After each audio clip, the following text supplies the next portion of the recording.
So one thing you have to do when maintaining roses is look out for suckers. The suckers are where the rootstock of a rose, because all roses are grafted onto a rootstock, and the rootstock is a more vigorous plant rose species that can survive better in the soil conditions of the UK or wherever you're from, and then you put the variety of the rose on the flower grafted onto that.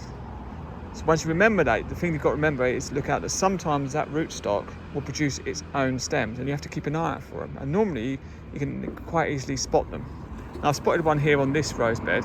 Now you can see here is what the variety should be. You can see yellow flower, big broad leaf, serrated edges, and straight away I'm looking around and I see this here, much smaller leaflets, very serrated edges, and you can also see that the main stem very vigorous and completely different to the buds on the main variety. And straight away I'm seeing rootstocks, and then you can follow that down to the base, and you can just see here, look, that's coming all the way up from the base on the left, nowhere near the original grafted point of the rose on the right. So clearly these three stems are suckers from the rootstock that need to be removed. Now you may ask why we have to get rid of the suckers. The truth is, rootstocks are really quite more vigorous than the actual rose itself, and very soon this stem, left alone, will take over this whole area, drown out the rest of the roses, and produce flowers that are just not interesting and not as beautiful as the ones we are. So we have to get these and get them removed straight away. And here we go.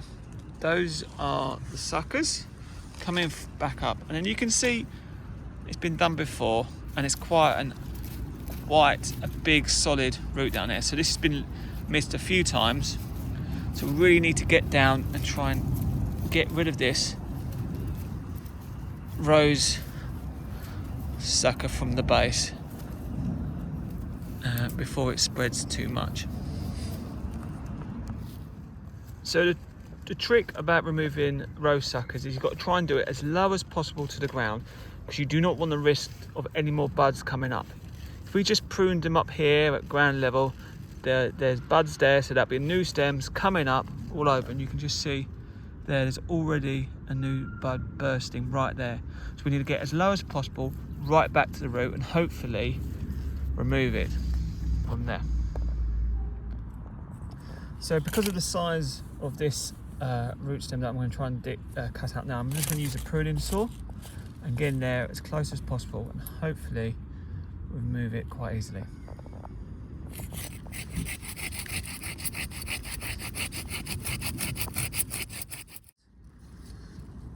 There we go, and off it comes. Take that away and remove that. Hopefully that's not going to damage the rose down there. That's all going to be fine. I'm going to rebury that, and hopefully we won't get any more buds from there. But generally speaking, I'll keep an eye on this rose and make sure we don't get any more suckers from that area.